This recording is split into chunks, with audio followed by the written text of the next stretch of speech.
was Jackie Robinson who once said, "A life is not worth living except for the impact that it has on others."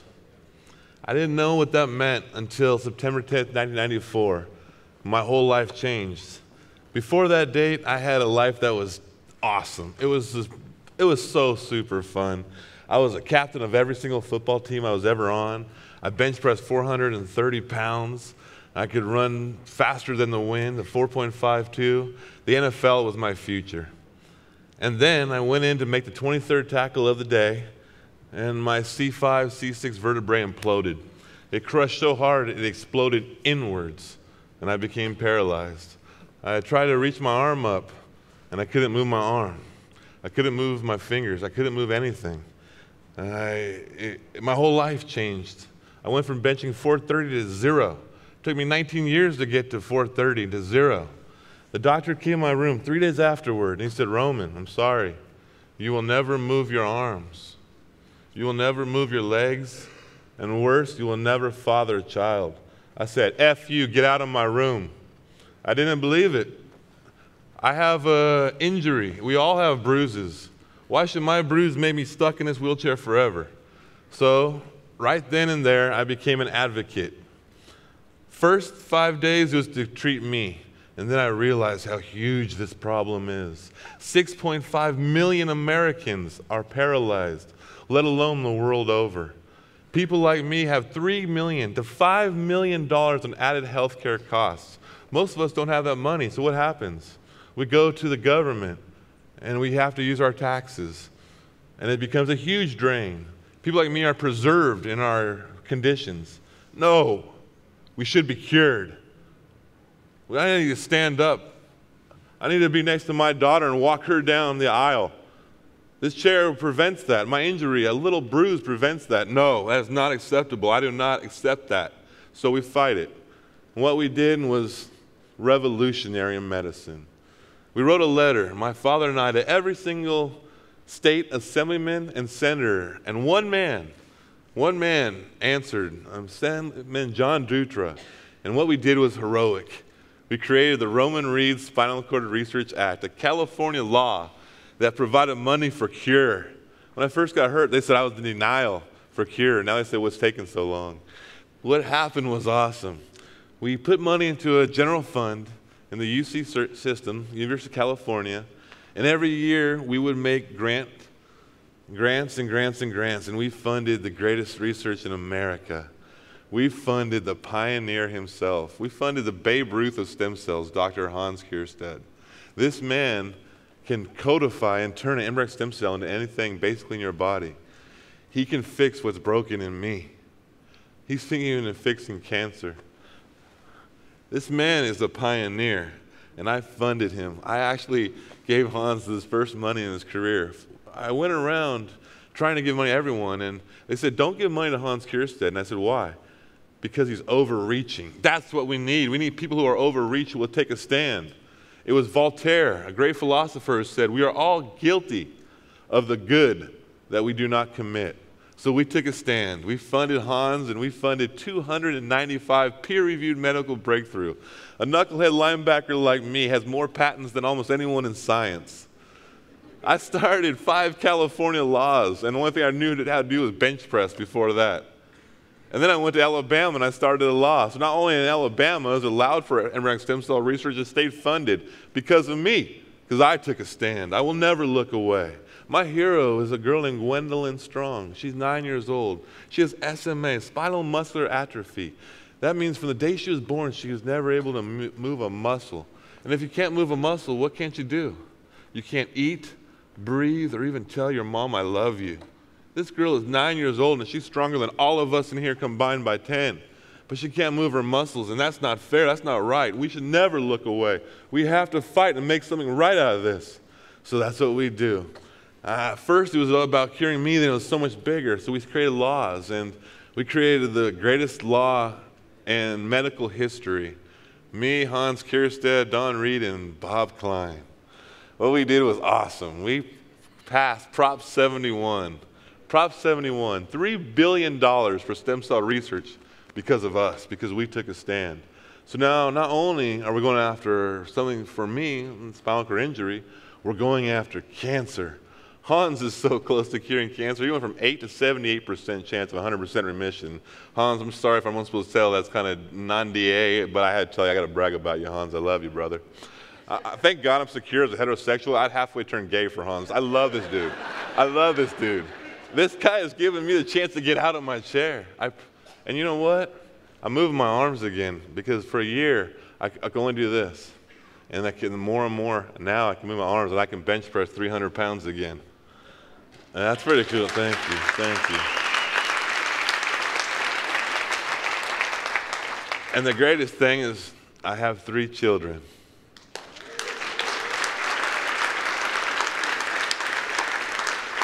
Roman, Jason, and Catherine. And Catherine, I promise you, in everything I hold loyal and dear to me, I will walk you down the aisle to the one man who's, I don't know anyone would be great enough in the world to marry my daughter, but when that person comes, I will do that. I will do that. And it's because of Hans. It's because we're giving money to people who matter. Stem cell research is the key. People nowadays preserve people like me and preservation. It's not about cure. It's a paradigm shift. We're actually going to cure people. Right now, what we did is awesome. So Hans and I started the Asterias trials. The FDA gave us the first in the history of American society, the first approval to turn an embryonic stem cell into anything and put it into a human and go into human clinical trials. We are in human clinical trials right now reversing paralysis, and it's working. It's working. We just thank you. Thank you. It's awesome. Right now, we just finished clinical phase 2, and we gave these amazing patients. The only thing they could do was move their shoulders up and down. They had no arm movement. Every single person got the use of their arms back.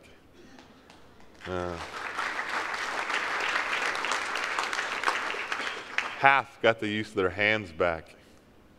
That's a half a treatment dosage. FDA said, we're so impressed with what you guys done.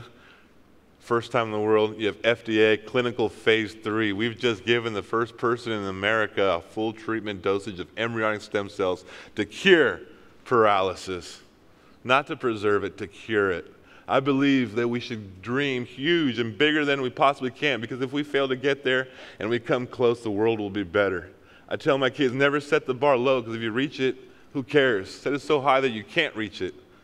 People in here can help us reach it. Embryonic stem cell research takes expertise and it takes time in the lab, and time in the lab comes from funding. So you guys should help reach out, help fund cure. We've done so many things, but we're not there yet. I'm not walking. There's more to do. So I ask you all to take a stand for cure, to take a stand for research, to take a stand so one day everybody can. I thank you.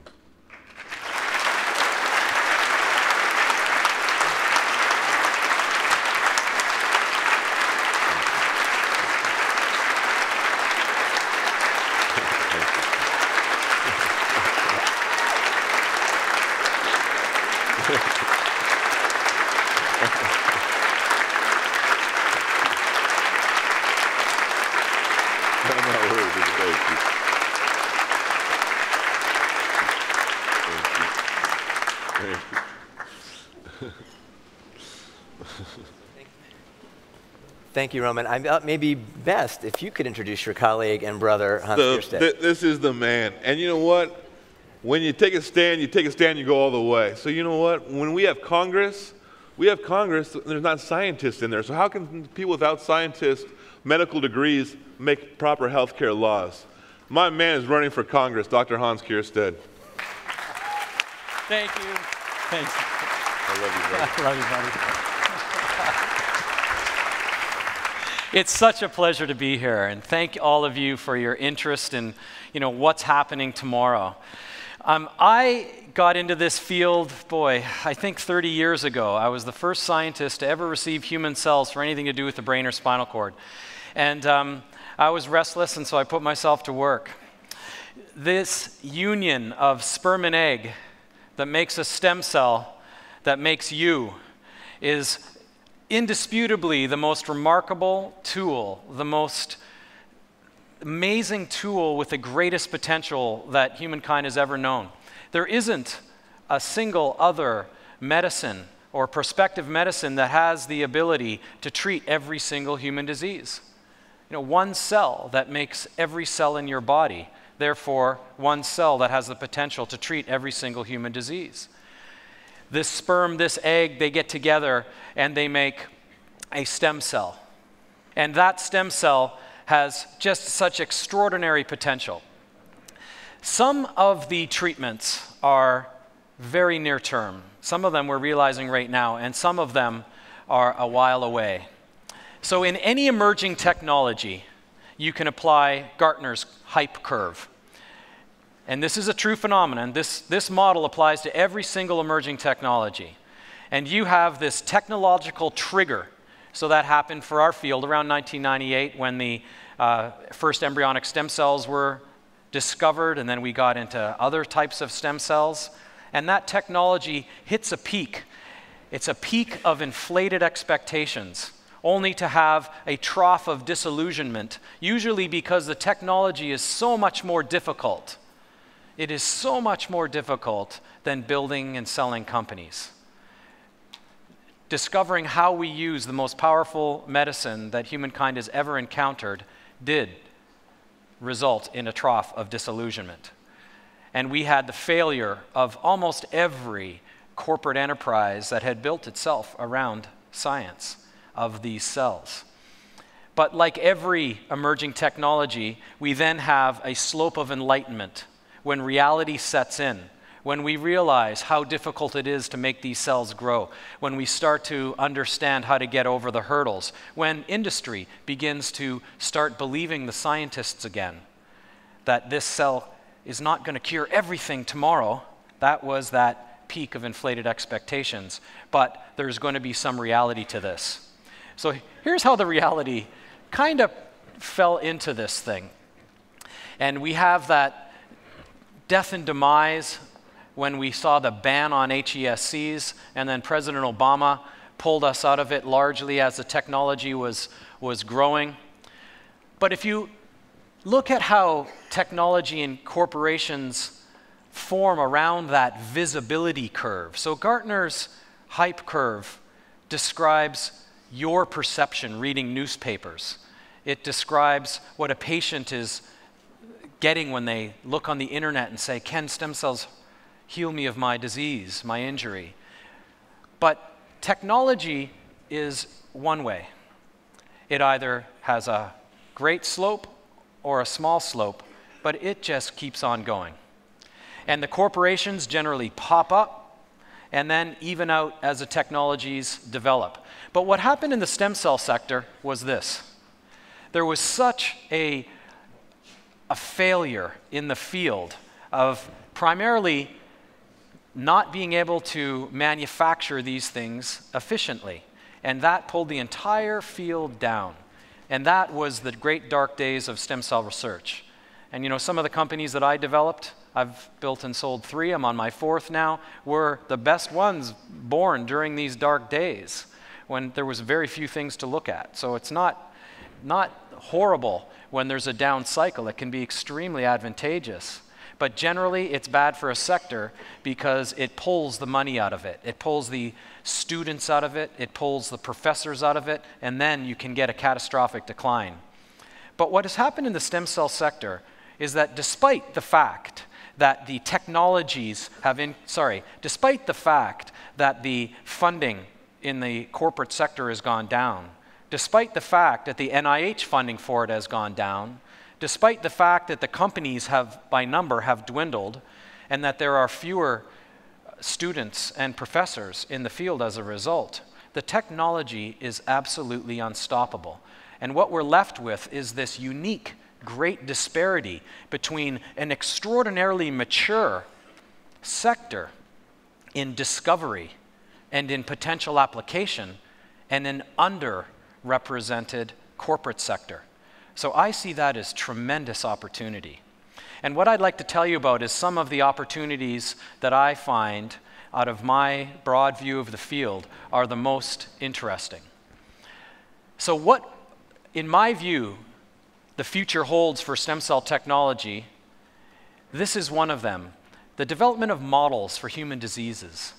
So the development of inducible pluripotent stem cell technology, a friend of mine, Shinya Yamanaka, won the Nobel Prize for biology for this. When it was discovered, it changed the field. It means that somebody that's willing to let go of a little tiny little bit of skin or any other organ in their body, small little sample, we can punch some genes in there, genes that are only expressed during stem cell development, and actually trick that cell into thinking it's a stem cell again. If you do that from somebody with a genetic disorder, you've just created a stem cell line with their genetic disorder, and we have the world's most advanced, unlimited source of biological tissue reflecting a human genetic disease. So this is changing biology, because we can then take those models of human disease and dump drugs on them. And these massive hundreds of thousands of small molecule libraries can be combed to see what cell keeps that dying motor neuron alive, what cell reverses that genetic disorder. This is going to change the way that conventional drugs are developing. And then there's spinal cord injury. And my good friend Roman and I kicked off this project. It has now resulted in these two gentlemen and a number of others getting restored movement of their arms. This was the first time in the world that we took a stem cell, that anyone had taken a stem cell of any type and differentiated it into a high purity population of something. We made a cell type called an oligodendrocyte. It is a spinal cord cell type. And we made that in purity for the first time. If you let a stem cell grow in a dish, it makes every cell in your body, and you can't go putting toenails in the brain. So we made pure spinal cord cell types, an oligodendrocyte, and we transplanted it in these two gentlemen and 4 others, high quadriplegics, no movement below the jawline, and everybody restored with restored arm movement, and that with 50% of the dose. It is indisputably the greatest advance in stem cell clinical application to date, and one that the entire field is watching. And yeah.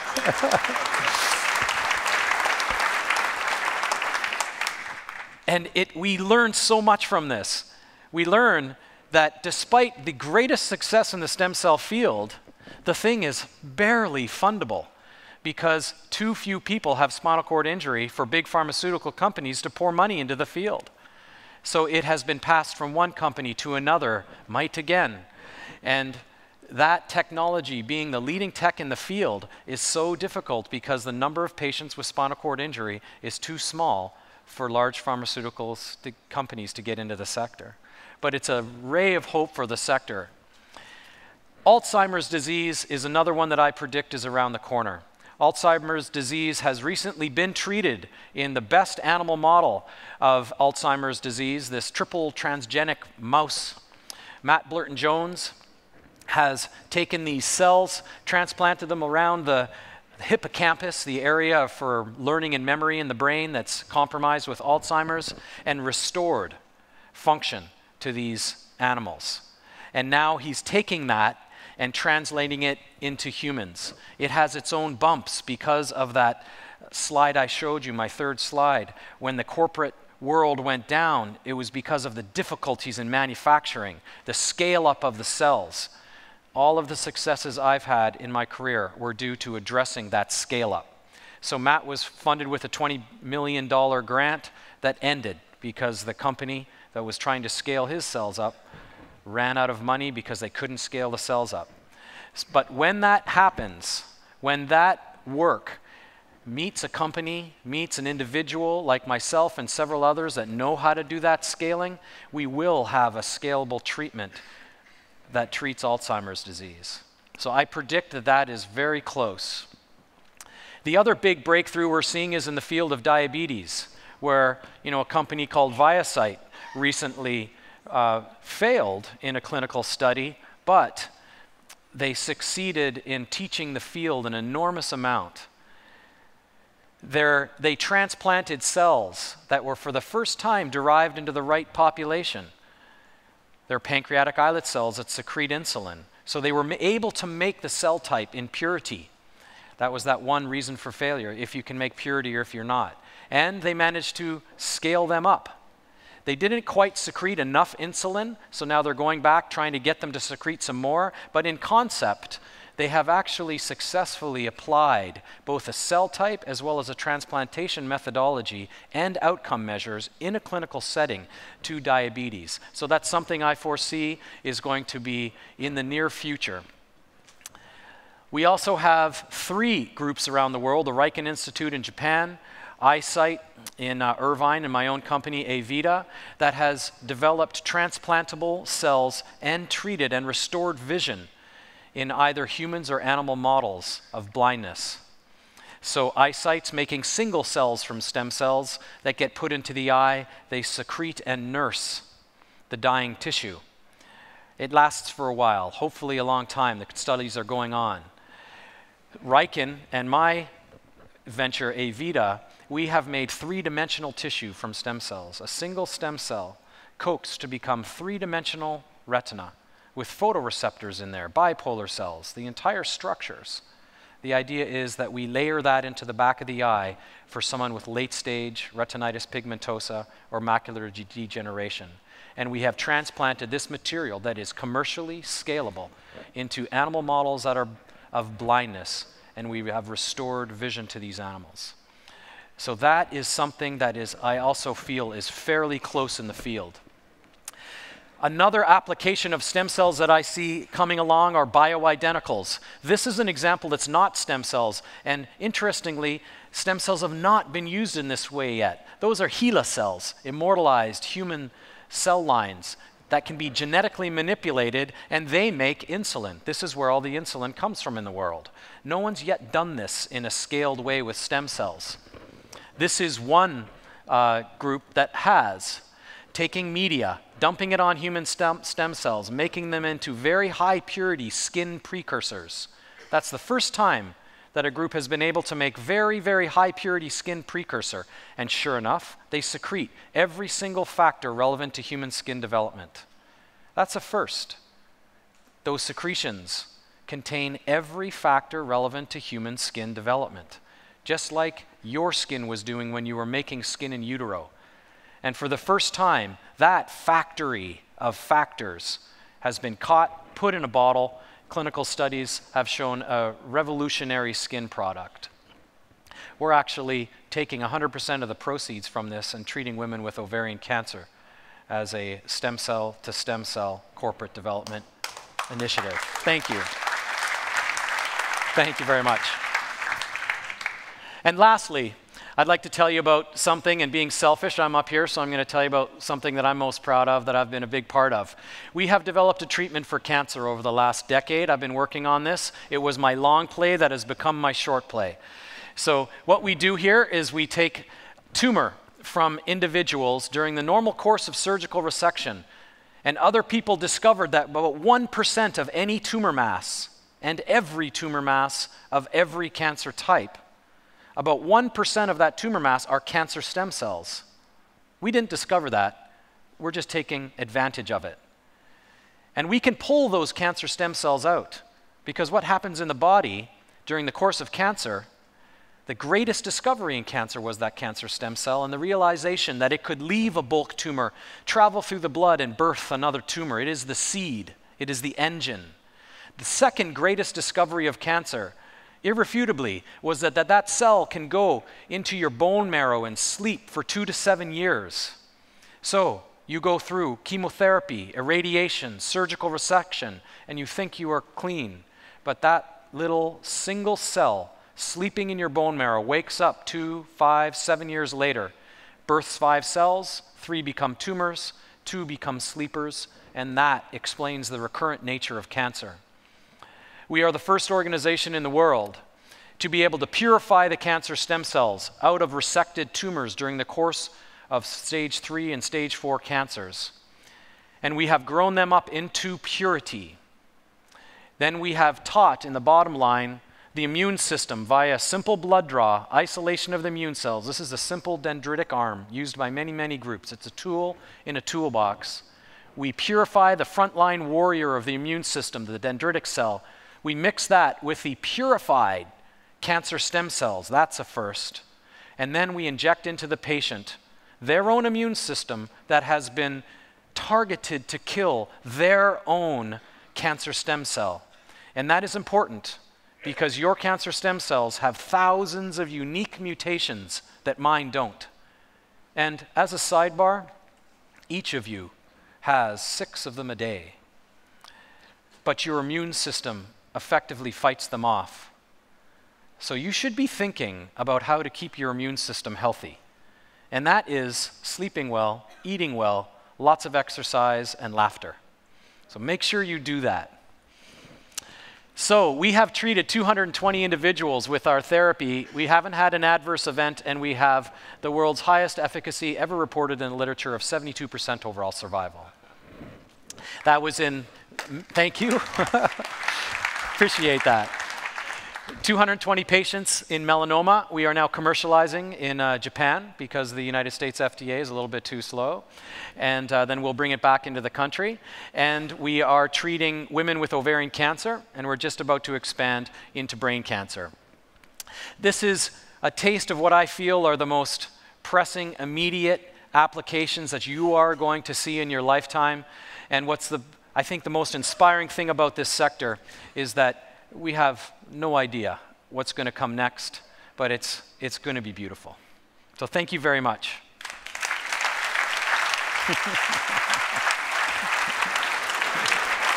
So, amazing work, and what's interesting is that you're now taking this to the policy realm and running for Congress. Just maybe 1 or 2 minutes on why you're running for Congress. I understand there's only 1 PhD in the entire United States Congress.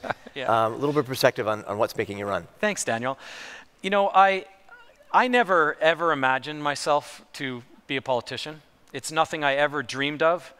But I have been doing a lot of policy work on the Hill in the Congress and the Senate over the years, here and there. Helped Proposition 71 get in place to put money into California for stem cells.